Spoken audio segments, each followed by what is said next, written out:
India has put out a statement on Syria and has said, we are monitoring the situation in Syria. The embassy is in contact with the Indian community. We are in touch with Indians for their safety and that we advocate for peaceful political process. Remember, while Bashar al-Assad may have been overthrown right now, but it will be uncertainty for the next few weeks for sure about one, if Julani is to lead, how will he lead? And given the background that Julani also has with, for example, the Al-Qaeda group, what precisely will happen thereon? How will he decide to head further? So India precisely taking a cautious approach. We advocate peaceful political process, in touch with Indians for their safety.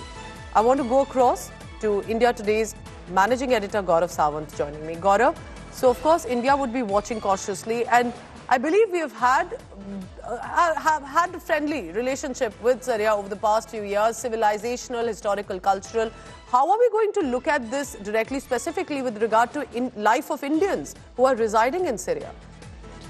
If the situation does deteriorate, as is the apprehension, then the Embassy of India, which remains operational in Damascus, the effort would be to get all Indians out. And India has had massive experience all across, launching multiple missions across the world to retrieve Indians whenever a situation deteriorated in any country, went from bad to worse. Right now, India hopes that this would be a Syrian-led process for reconciliation, and that sovereignty would be maintained, and that outside interference would not be there, as people in Syria themselves try and find a solution to the crisis. While Bashar al-Assad, as he fled the country, he did seek a peaceful transfer of power. But who will he hand over power to, in the sense? Who are the various elements that are now fighting the main cause of the 4 or 5 outfits that have been fighting to get Bashar al-Assad out? Will they start fighting with each other right now?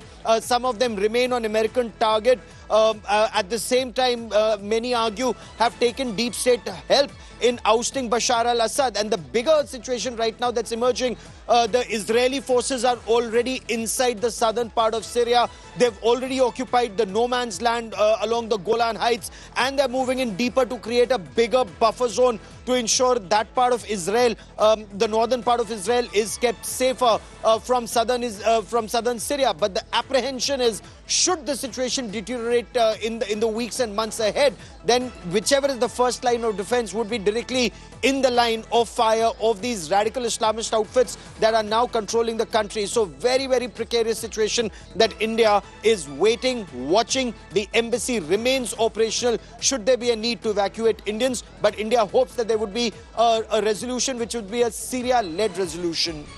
Gaurav, taking a cue from what you just said, so while there were accusations against Bashar al-Assad's regime of being a certain dictatorial in nature, iron rule, but the ones who've overthrown him have also a checkered background, whether it's Al-Qaeda or ISIS, and that would be a lot of uncertainty in the next few weeks. So what do you think is going to happen? The Western nations are hailing it, but they're also playing a cautious book here. So what do you think precisely is likely Syria going to look like in the next few days? You know, many analysts say that this West-sponsored regime change operations, wherever they've happened in the past several years, whether it was in Iraq, the ouster of Saddam Hussein, or in Libya, the ouster of Muammar Gaddafi, or now in Syria where Bashar al-Assad has been removed. Wherever these regime change operations have happened, it's only led to more chaos in that area, and radical Islamist elements have gained force, including in countries like Egypt, where Hosni Mubarak was removed. I reported that Jasmine Revolution on ground and the chaos that followed that Jasmine Revolution. And even now, is there a stable democracy there, or a kind of a democracy that may suit certain countries, may or may not suit the people? So there are several issues here which Syria would have to grapple with. It's clearly advantage Israel right now in the short term, major disadvantage Iran. And will Iran then perhaps be the next to face this flux in the weeks and months ahead, remains the big question. There has been on the ground in itself in Iran a lot that's been happening. We'll be tracking that. Gaurav, please stay on with me, because right now it's about global dynamics and not just about Syria. Anyone who thinks it's about one country perhaps does not understand how the global approach has been to this. Assad's ouster has shifted Syria's global dynamics. Also, world leaders are closely monitoring, they are responding and reacting to what the developments have been. Let's begin with India. Remember, India, because Indians are residing in Syria too, India has issued a statement saying Indian embassy in Damascus stays operational. All Indian nationals are residing who are there are safe.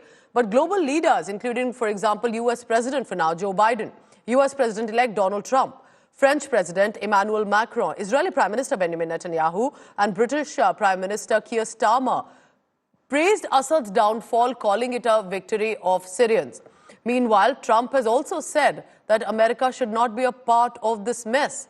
Biden, meanwhile, says will be holding a security review meeting to take stock of the situation. Historic day for the Middle East. The collapse of the Assad regime, the tyranny in Damascus offers great opportunity, but also is fraught with significant dangers. This collapse is a direct result of our forceful action against Hezbollah and Iran, Assad's main supporters. It set off a chain reaction of all those who want to free themselves from this tyranny and its oppression. Some of the rebel groups that took down Assad have their own grim record of terrorism and human rights abuses. We've taken note of statements by the leaders of these rebel groups in recent days. And they're saying the right things now. But as they take on greater responsibility, we will assess not just their words, but their actions. And we are mindful that there are Americans in Syria. Welcome the fact that Assad has gone. The Syrian people had to put up with his brutal regime for far, far too long. We're talking to regional allies. It's very important now that there's a political settlement, a political way forward. And it's very, very important that we emphasise that civilians and minorities must be protected in this process. But very, very pleased that Assad has fallen. Über die letzten Jahre hat das syrische Volk unter Assad entsetzliches Leid erfahren. Deshalb ist das Ende der Assad-Herrschaft erstmal eine gute Nachricht. Heute stehen wir an der Seite aller Syrerinnen und Syrer, die voller Hoffnung sind auf ein freies, gerechtes und sicheres Syrien. Let me urge all Syrians to prioritize dialogue, unity, and respect for international humanitarian law and human rights as they seek to rebuild their society. So remember, while India is perhaps the only country right now and a rising power that has said that we're going to watch it, monitor it and see how it pans out in the days to come. The Western nations, even Israel, has given out some very specific comments. I continue to speak to Gaurav on this. Gaurav, you tell me, what is your assessment on the kind of reactions that have come in from the Western nations? And I believe only Donald Trump has said, let's stay out of this mess.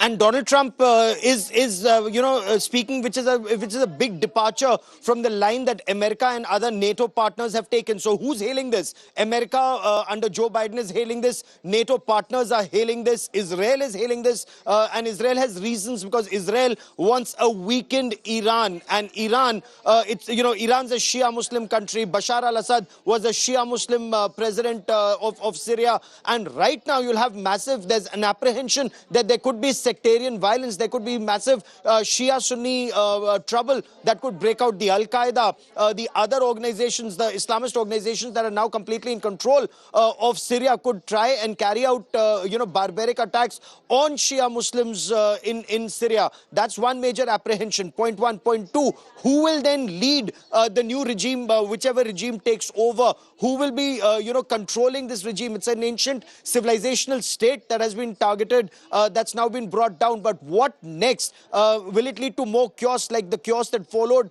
the ouster of Muammar Gaddafi in Libya, or the one that happened in Iraq when Saddam Hussein was removed, or when the regime in Afghanistan changed and Taliban took over? So there is a flux that's happening almost across, and wait and watch is perhaps the only policy to follow to ensure that people within that country, if they are able to form a new establishment, or they've been so subservient for so long that they will, whoever is the mightier, has more guns and backed by countries like the US or NATO, will be the one in control, where these countries take advantage of the resources.